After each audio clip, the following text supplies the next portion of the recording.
It began in the cold dark of space, where wreckage drifted like forgotten prayers and the stars bore silent witness to the folly of war. A human ship, Vigilant Hope, was crossing the uncharted border of alien space when its sensors caught the faintest of distress calls. The signal was weak, erratic, and almost lost in the noise of the void. Captain Eli Vance leaned forward in his chair, narrowing his eyes as the waveform stabilized into a pattern no human system should have recognized. It was Zharathi code, ancient, royal-class encryption, the kind reserved only for the throne's bloodline. A trap. His first officer warned, but something in Eli's gut whispered otherwise, the kind of instinct that had saved him a dozen times before. Lock course on the source, he said, and against every standing order, the Vigilant Hope dove into enemy territory. The first 7 minutes of the story unfolded in silence and tension as the human crew moved through the shattered remains of a battlefield. Broken vessels turning slowly in the void, the lights flickering faintly across hulls torn by plasma fire. Then they saw it. A silver vessel, ornate and glowing faintly with golden runes, drifting lifeless among the dead. Its shields long collapsed, its engines cold. Eli's heart tightened as the AI confirmed the life sign. One, faint, barely there, and then. The shock came. DNA match Zharathi royalty. The Queen's only daughter, the Princess Serenia, the one whose face had appeared on every propaganda broadcast during the war. The one the Queen had sworn humanity would never touch. Eli didn't hesitate. Prep the boarding team, he said, and they went in, weapons raised, lights cutting through smoke and floating dust. They found her pinned beneath wreckage, her armor cracked, blood glowing faintly blue in the low light. She looked at Eli through half, open eyes, fear and confusion mixing with exhaustion. "Human," she whispered, her voice trembling like glass. "You shouldn't be here." Eli only smiled faintly. "Neither should you, princess," he said, and lifted the debris with his bare hands, carrying her to the shuttle as the ship around them groaned and split apart. When they returned to the Vigilant Hope, Serenia's condition was critical, her life signs unstable, but Eli refused to let her die. He worked beside his medic for hours until finally, her heart stabilized. The crew was silent, some afraid, others in awe. They had saved the daughter of their greatest enemy. "She's no enemy now," Eli said. "Not while she's under my care." And for the first time since the war began, a human ship carried a royal Zharathi as its passenger. Word of the rescue spread, like wildfire across the stars, and when the Queen herself heard it, she froze, her emerald eyes wide with disbelief. "Impossible," she whispered. No human could have found her alive. But the proof came in the form of a hollow image, Eli standing beside her daughter's stasis chamber, a quiet figure of defiance wrapped in human steel. The Queen's fury burned across the cosmos. She sent fleets to retrieve her child, demanding the return of the princess and the man who dared to touch her. "He will not be harmed," she commanded, "but he will belong to me." Her words echoed through her court, carrying both wrath and something else, an emotion her advisors could not name, for there had been stories of a human once, long ago, who saved a Zharathi noble at the cost of his life, and the Queen's eyes betrayed the same unspoken memory. Meanwhile, aboard the Vigilant Hope, Serenia awakened, weak but alive. Her first sight was Eli sitting beside her bed, reading quietly from an old Terran book. "You could have left me," she said softly. "Why didn't you?" Eli looked up, his expression steady. "Because I couldn't live with myself if I did." And in that moment, something shifted between them. A fragile bridge across the gulf of species and war. Days turned into weeks as the Vigilant Hope fled through border worlds, hunted by Zharathi cruisers and shadowed by the Queen's eyes. Yet through it all, Serenia began to see humanity not as the monsters her mother's empire had painted them, but as something dangerous in another way. The danger of compassion, the weapon of kindness. She helped the crew decipher Zharathi signals, saved them more than once from ambushes, and even laughed for the first time in years. Eli watched her change and felt something he couldn't name, something forbidden, but inevitable. And when she looked at him with those alien eyes shimmering like molten gold, he saw not an enemy, but a soul. When the Queen's flagship finally intercepted them near the ruins of the Dravenar Belt, there was no escape. Thousands of alien ships surrounded the lone human vessel.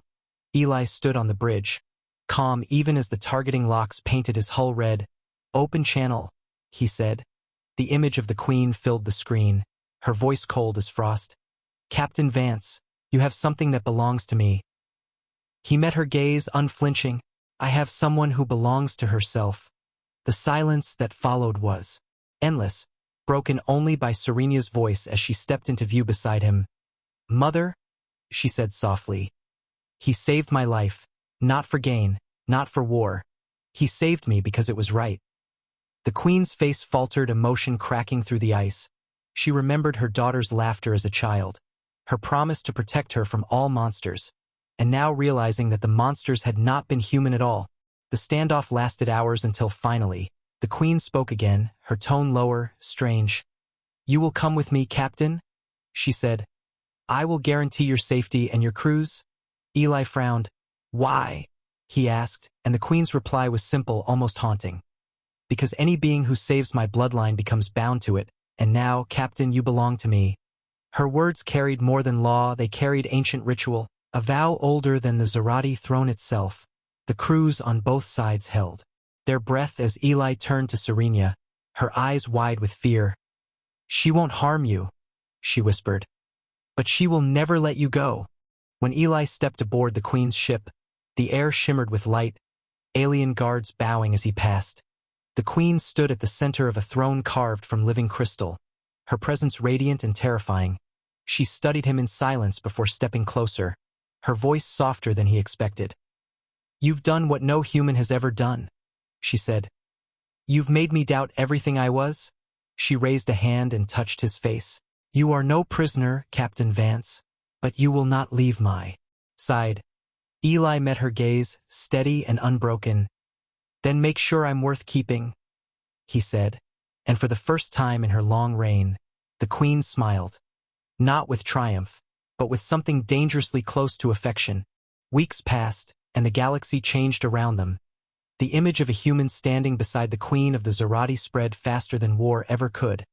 The Galactic Council held emergency meetings, debating what this union meant. Was it peace or domination, alliance or surrender?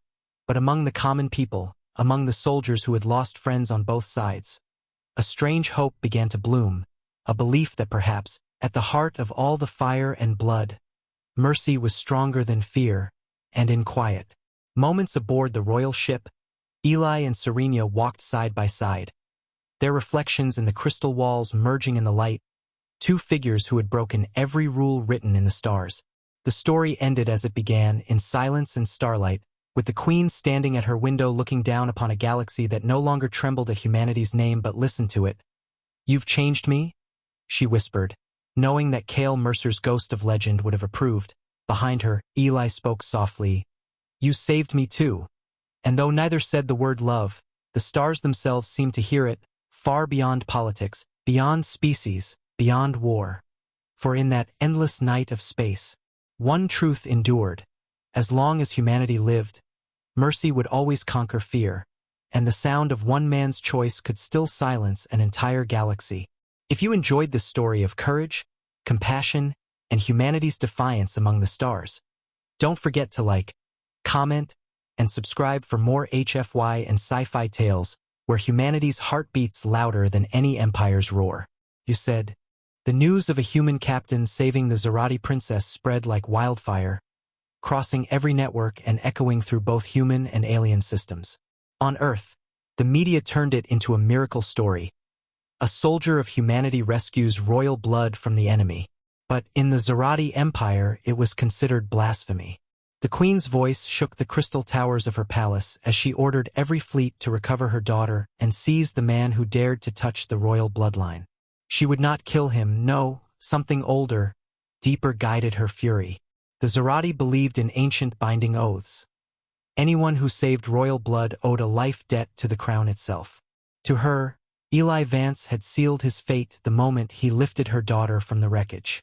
Meanwhile, aboard the Vigilant Hope, the crew moved cautiously around the alien guest who slept in the infirmary. The princess lay still, her skin faintly luminous in the low light, breathing shallowly as the ship drifted in hiding among asteroid fields.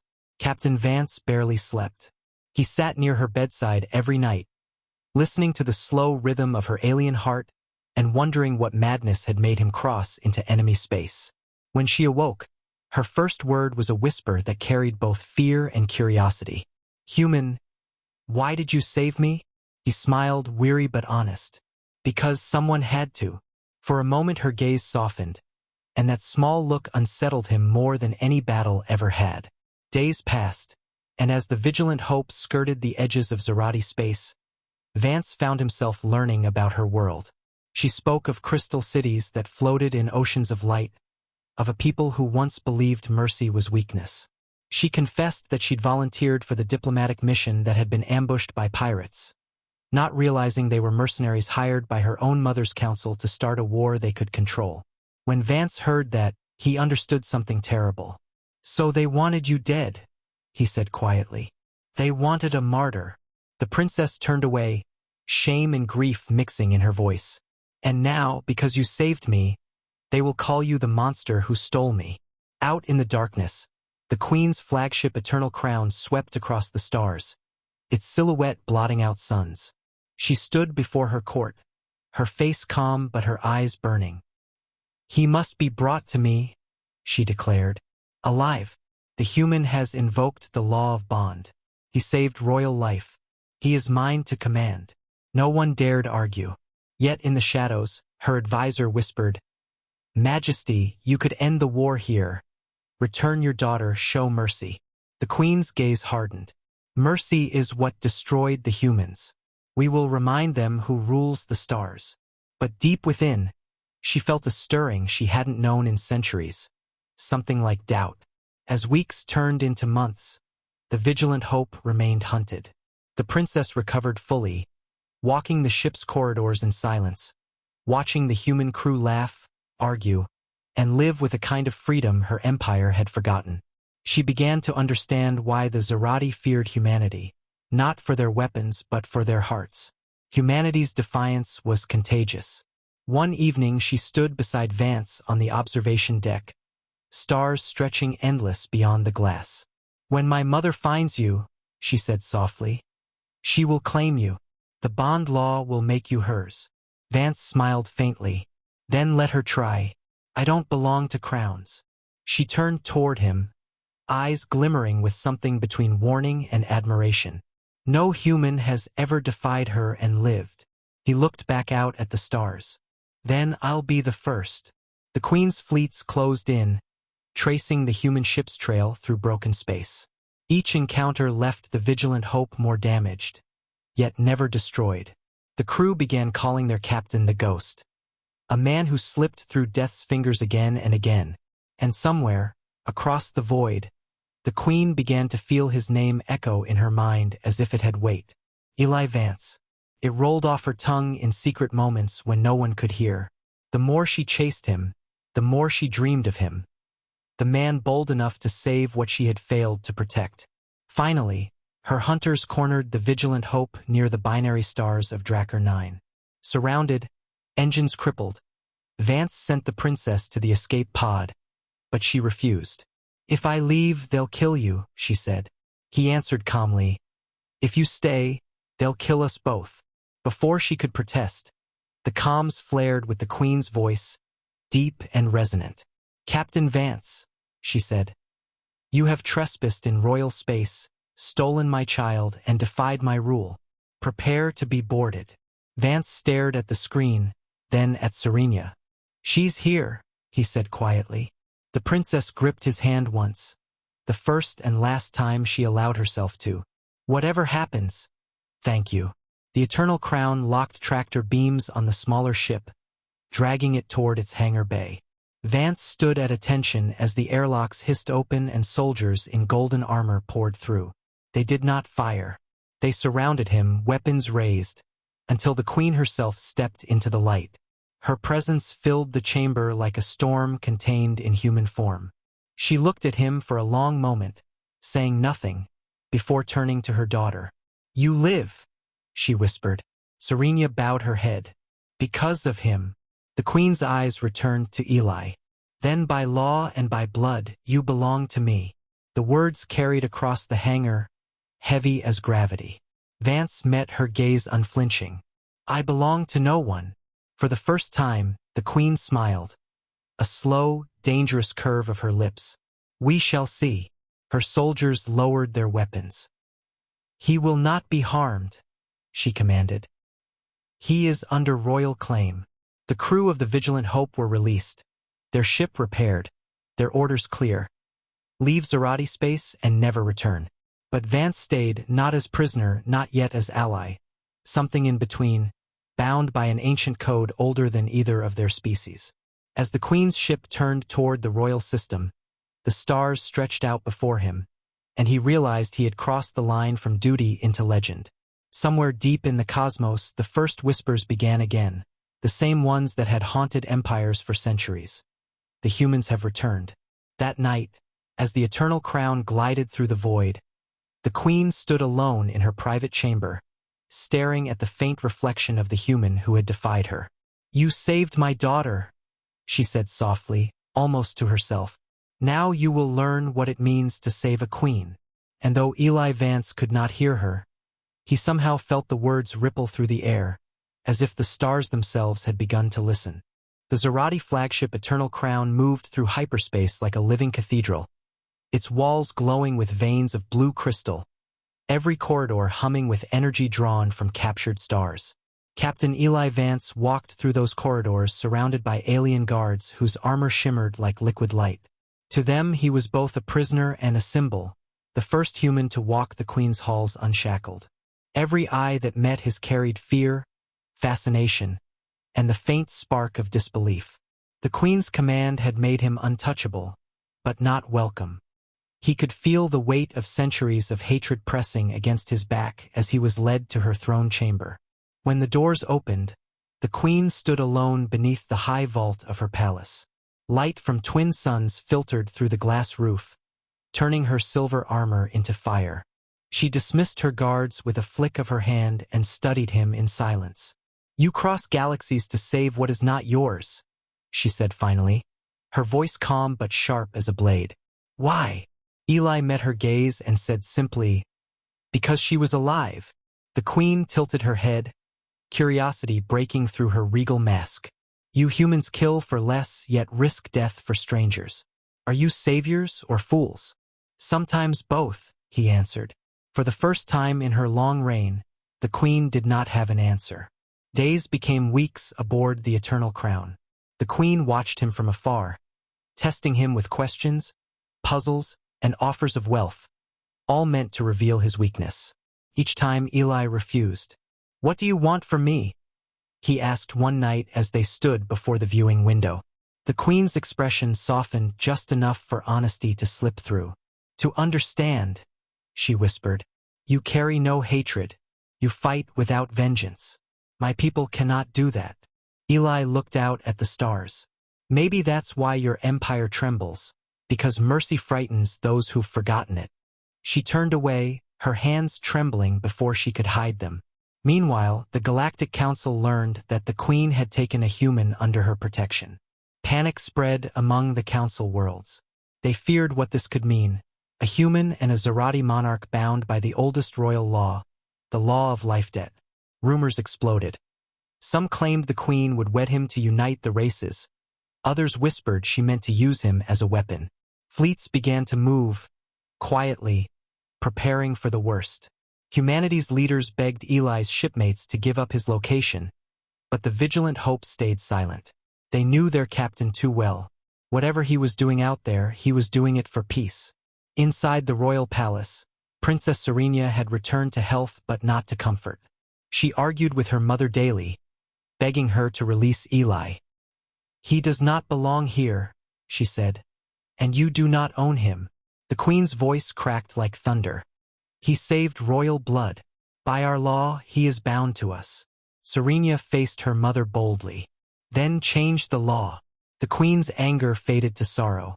"The law is older than the throne. Even I am its prisoner."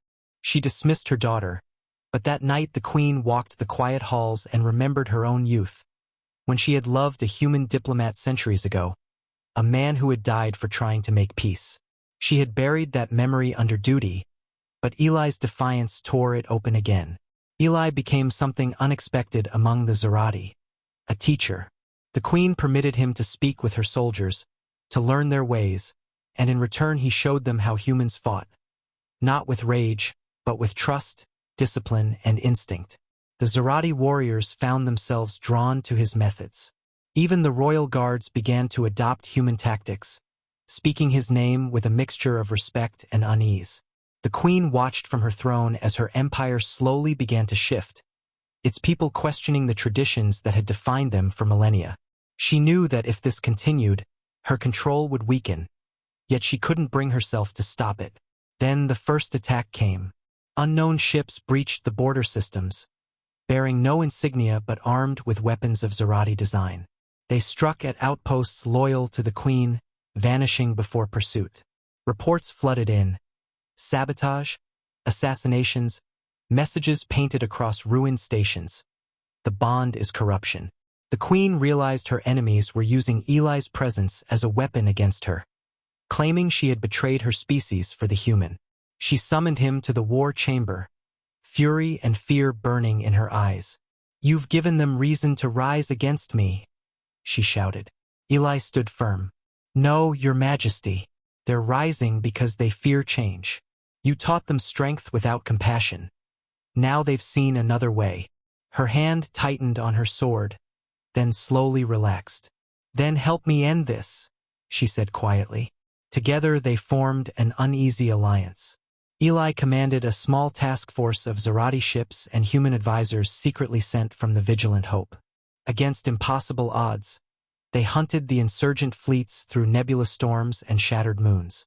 In every battle, Eli fought not to destroy but to disable, forcing surrender instead of death. The queen's soldiers began to speak of him not as captive, but as protector. The rebels called him her human. The queen pretended to ignore the title, but when she heard it whispered in her court, her heart tightened in ways she did not understand. One night after a long campaign, she found him in the observation deck again, staring out at the distant glow of a nebula shaped like a crown. "You fight for a world that will never accept you," she said. He smiled faintly. "Maybe I fight because someday it might." The queen stepped closer, her voice softer now. "If I freed you, if I let you go, would you return to your people?" Eli looked at her, and the silence between them was heavier than the stars. "I don't know," he said finally, "because maybe my people are not just human anymore." Her eyes widened, not with anger but realization. The walls she'd built for centuries cracked. For a moment, she saw what her empire could become, what their two species together might be. But fate is cruel to dreamers. The next morning, a message arrived from the Galactic Council. A joint coalition of alien powers was mobilizing. They claimed the Queen's bond with a human had broken the cosmic balance. The fleets of half the galaxy were moving toward Zharathi space. The Queen turned to Eli, her voice trembling for the first time in her reign. "They mean to destroy us both." Eli nodded slowly. "Then we show them why humanity survived." And as the Eternal Crown prepared for war, the galaxy held its breath, whispering the story that would echo for 1,000 years. The tale of the human who saved a princess, defied a queen, and changed the stars forever. The rumor of their alliance spread faster than light. Every news feed, every holoscreen from the Council Core to the Outer Belts whispered the same impossible headline. The human captain and the Zharathi Queen fight side by side. To some it was a miracle, to others an abomination. Old admirals who had fought against humanity spat on their floors and swore vengeance. But to the ordinary citizens, miners, traders, farmers, hope felt new again. Maybe the war could end. Maybe the stars could finally breathe. Inside the Queen's flagship, that hope was a fragile flame kept alive by two souls who barely understood each other. Eli Vance moved through the ship like a shadow of iron, training her soldiers by day and arguing with her strategists by night. The Queen watched him more than she admitted. He was so utterly human it unnerved her. Calm in battle, stubborn in debate, and strangely gentle when the galaxy offered nothing but cruelty. When their eyes met, the air shifted. She could see why her daughter trusted him.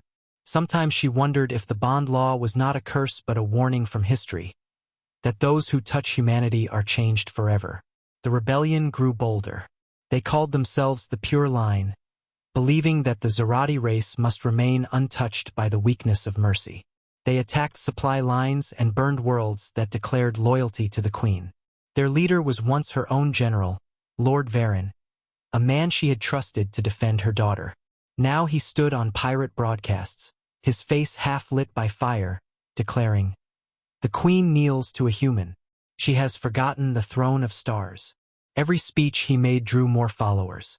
The Queen's empire was splitting in half. Eli saw the danger long before she admitted it. "Your people need truth," he told her. "Not rumors, not silence." But she shook her head. "If I speak, I show weakness." "You show strength," he replied quietly. "Humans don't follow perfection. We follow those who bleed." The words struck her harder than any weapon. That night she broadcast live to her people for the first time in years. She spoke not as a queen but as a mother. "My child was saved by the hand of our enemy," she said. "From that day I learned that honor is not written in bloodlines but in deeds." Half the Empire wept. The other half reached for their guns. The Galactic Council declared a state of intervention, sending fleets to stabilize Zharathi space. But everyone knew what that meant. An invasion to erase the Queen and claim her worlds. When the first Council dreadnoughts crossed the border, Eli stood on the bridge beside her. "Earth tried to warn them once," he said softly. "They never listen until they see fire." The Queen looked at him, not with fear, but with acceptance. "Then let them see." The battle that followed was the largest since the fall of Dravenar. The Council came with 1,000 ships. The Queen and Eli had barely 200. Yet they fought like one mind. Her fleet moved with precision. His human tactics turned chaos into advantage. Every maneuver was a conversation between them in light and motion, her orders weaving through his instinct. When the Council thought they had cornered the Eternal Crown, Eli used the nebula's ion storms to mask their energy signature, turning the sky itself into a weapon. Lightning split the dark. Whole Council cruisers fell into gravity wells they never saw. But victory has its price. The Pure Line chose that moment to strike from within, infiltrating the palace on Zarath Prime. Princess Serenia was captured, her guards slain. A single message left for the Queen: "Return the human, or watch your line end." The Queen staggered under the weight of it.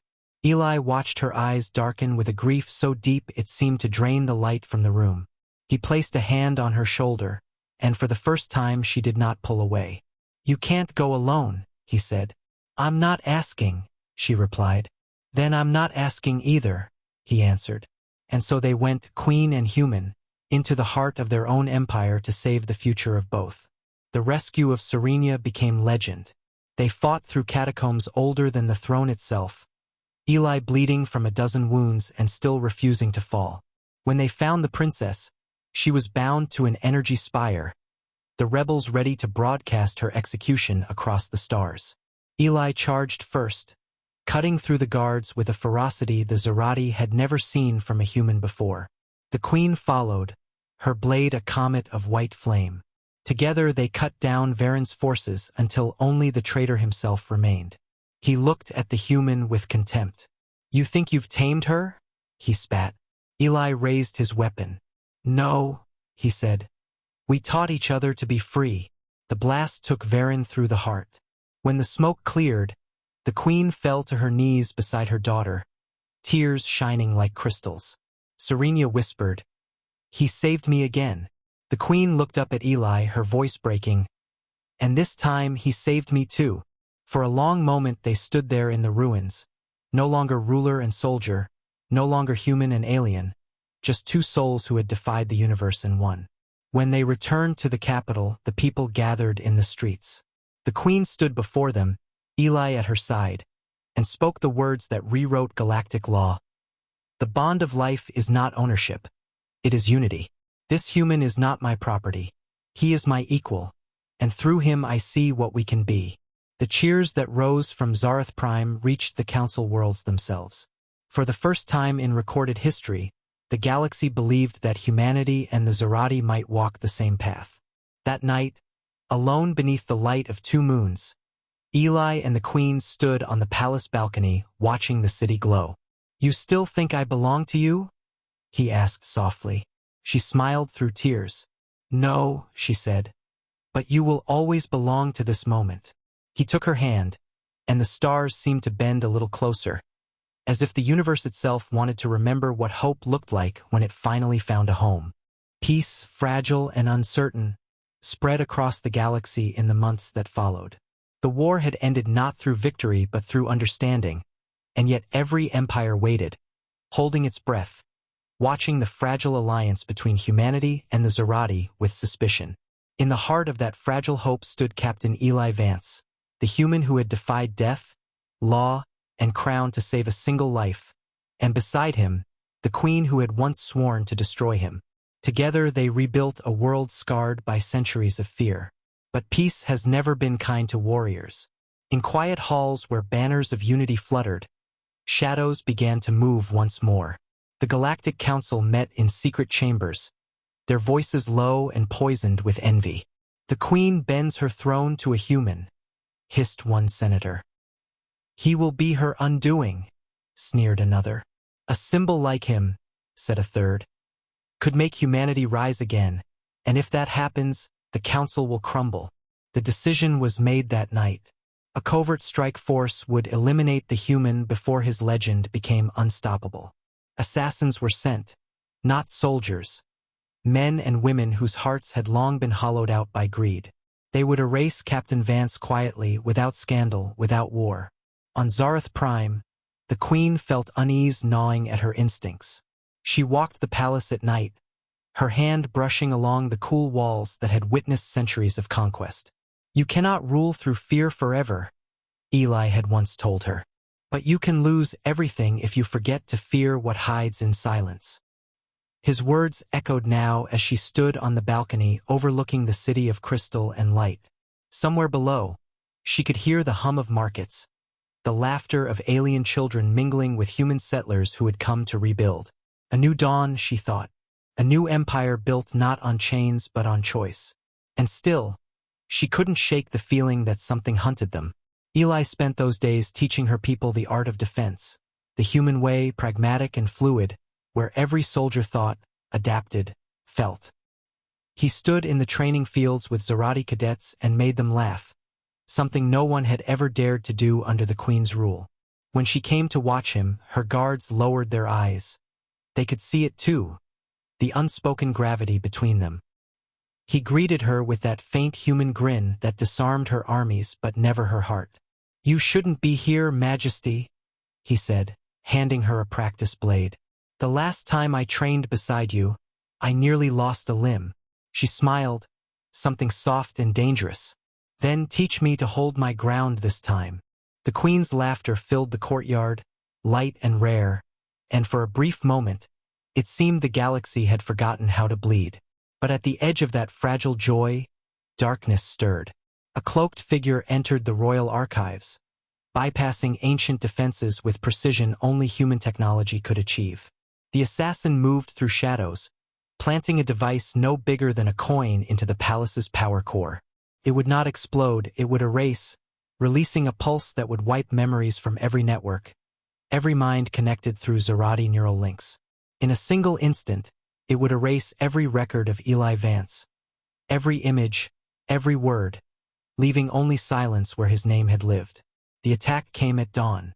The Queen woke to alarms screaming across the palace. Guards shouted, power flickered, and the sky above the city turned red with energy storms. Eli burst into the command chamber, smoke curling off his armor, shouting, "It's not an invasion. It's erasure. They're targeting the memory cores." The Queen turned to him, her voice sharp. "Then they will have to destroy the throne itself to take you." Together they raced through collapsing corridors as the palace defenses engaged, turrets folding out of marble walls, energy shields rippling like glass. The explosion hit the lower decks first, shaking the city, a pulse of invisible force sweeping through every network. Lights died. Screens went black. The archives began to dissolve. Eli reached the central vault and found the device glowing faintly at the core of the chamber. Without hesitation, He tore off his glove and pressed his bare hand to the console. The shipborne AI within his suit screamed in warning. Direct neural interface will burn your mind. Then we burn together, he said through clenched teeth. The pulse met his body like a storm, white light filling his vision. Images flashed. Earth's oceans, Zharathi skies, the face of the princess smiling, the queen's eyes filled with fire and fear, and then silence. When he woke, he was lying in the ruins of the vault, the device shattered beside him. The queen knelt over him, her hands trembling, her armor scorched. "You stopped it," she whispered. "But the cost." He blinked slowly, his voice a whisper.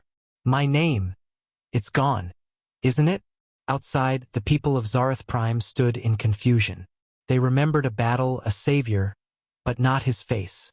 The data was gone, every image of him erased, every record corrupted. Only the queen remembered.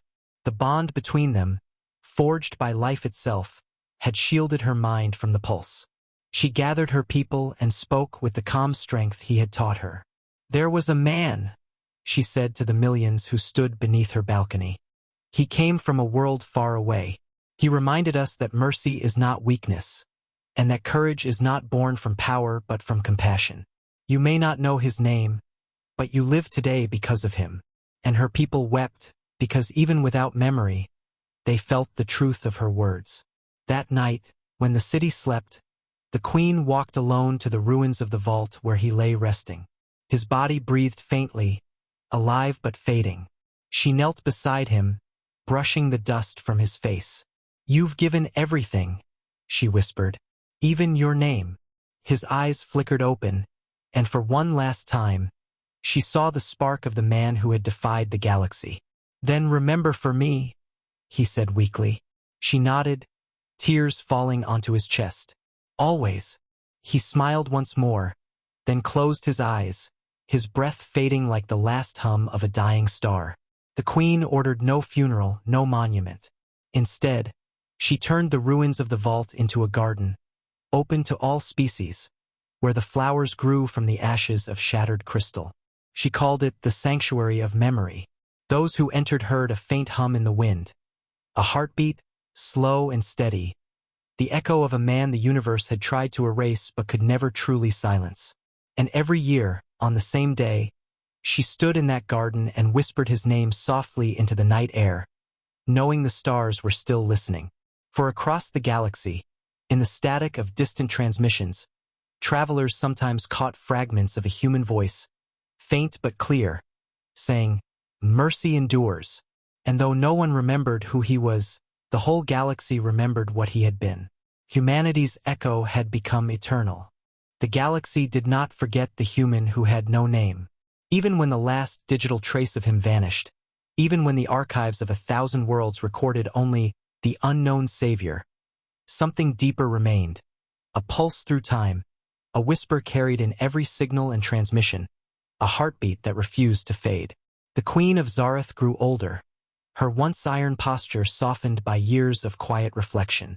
But every night, when the stars burned low and the palace fell silent, she would walk to the garden built from the ruins of the vault, the place she had called the Sanctuary of Memory. There, under the silver glow of twin moons, she would kneel beside the marble stone that bore no name, only the words, "He saved more than a life. He saved what we could become." And even though centuries had passed since that day, the garden still whispered, faintly, with the echo of his voice. Her daughter, Serenia, had grown into her own kind of ruler, gentle, deliberate, yet fierce when justice demanded it. She ruled not through fear, but through truth, as the human had once taught. Under her guidance, humans and Zharathi lived side by side across dozens of worlds. They built cities where metal met crystal, where Terran gardens climbed alien spires, and where both races watched the same sunsets in peace. The galaxy that had once trembled under war now moved to a quieter rhythm, the rhythm of remembrance. Still, as all things do, the balance began to shift once more. Far beyond the known systems, at the edges of uncharted space, a new darkness stirred, something older than empires, older even than the laws that bound life itself. It began as a whisper on the frequencies of dying stars, He was not the last. When the message reached Zarath Prime, the Queen summoned her advisors, now old and gray, their armor tarnished from decades of peace. "Another has come," one reported, voice trembling. "A ship bearing Terran design, but not of this galaxy. Its signal carries a fragment of the same code, the pulse he left behind." The Queen's heart, ancient and weary, quickened. She rose from her throne with a strength that surprised even herself. "Prepare my daughter's fleet," she said. "I will see this with my own eyes." Serenia tried to stop her. "Mother, you're not well enough to travel." The Queen smiled faintly. "I am not traveling for war, child. I am going to meet a ghost." The fleet cut across the void toward the source of the signal, a dead system swallowed by nebulous storms. There, floating amid the debris of forgotten worlds, was a ship. Its hull was blackened, its engines long cold, but the symbol on its prow was unmistakable. The earthborn crest, the mark of a civilization that had once lit the stars on fire. When they boarded, the air was heavy with dust and silence. The Queen moved slowly through the corridors, her fingers tracing symbols carved by hand into the steel. Ancient Terran prayers, words of endurance and hope. At the heart of the ship, she found the source of the signal. A stasis chamber cracked with age, its power core nearly empty. Inside lay a figure in worn armor, his face hidden behind a shattered visor. Her heart stopped. The armor was the same model, the same design he had worn all those years ago. "It can't be," she whispered, her hand trembling as she brushed the glass. "You died. I buried you." But when her fingers touched the surface, the chamber flickered. Lights sputtered to life. The visor cleared. And though the man inside was not Eli Vance, his eyes, human eyes, opened and met hers. He looked confused, dazed, as if pulled from centuries of sleep. Where am I?" he asked. The Queen stepped back, tears blurring her vision. "You're among friends," she said softly. "Among those who remember." When he was revived, they learned his name, Captain Arden Holt, descendant of one of the last Earth fleets. His ship, the Odyssey, had vanished 2 centuries before Eli's time, sent on a one-way mission beyond the edge of map space. He spoke of hearing the same signal, of following it across the dark void, as if the stars themselves had called him home. "It led me here," he said, a human voice, faint but steady. It said, "Mercy endures." The Queen's breath caught. Those were his last words. Arden frowned. Then maybe he's not gone. Maybe he's still out there, in the pulse. Over the next months, the Queen and Serenia worked with Arden to uncover the truth. Deep beneath the city of Zarath, the old networks Eli had once awakened still hummed faintly. They discovered that when Eli had stopped the erasure weapon, part of his consciousness had been absorbed into the quantum memory of the galactic net. He had become a living code, dispersed, invisible, but always watching. And now, something in the depths of space had begun reassembling it, drawing his memory together again.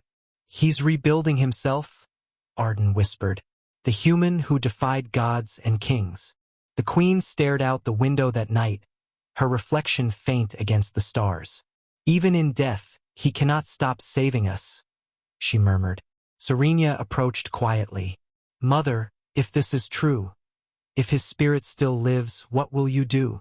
The Queen turned, and for a moment, the fire of her youth returned to her eyes. "I will do what I should have done long ago. I will tell him he was never mine to command." The search led them to the galactic core, a storm of gravitational light where space folded upon itself. There, within the chaos, the sensors detected a structure, a web of living energy pulsing with the same rhythm as the old Terran heartbeat.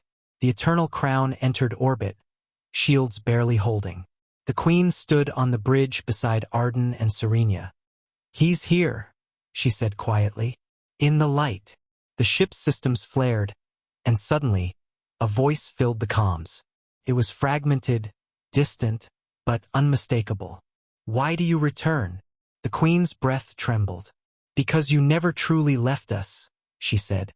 "You gave everything for peace, and I could not even keep your name alive." The voice softened. "Names fade, Deeds remain. You built what we dreamed. She closed her eyes, tears falling freely. Then forgive me, my friend. I kept you bound to my grief for too long. There was a long silence, then a final whisper, clear and human. There was nothing to forgive. You remembered. The light around them brightened until it swallowed the ship, and when it faded, the storm was gone. In its place hung a new star, gold and white, burning steady in the heart of the galaxy. They called it the human star. Its light reached every world, carrying with it a faint hum, a heartbeat across space and time.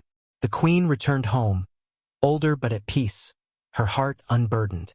Before she died, she decreed that no empire, no species, no council would ever claim the star as their own. It belonged to all who remembered, and long after her passing, travelers who ventured near the human star reported hearing a voice through the static of their comms. A man's voice, calm and sure, saying the same words that had once silenced a galaxy. We were human and that was enough.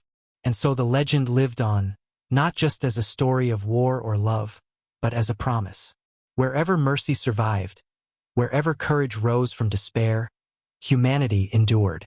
For in the endless night of the cosmos, one truth remained eternal, that the smallest act of compassion can echo louder than any weapon, and that even a single human heart could still teach the stars how to shine.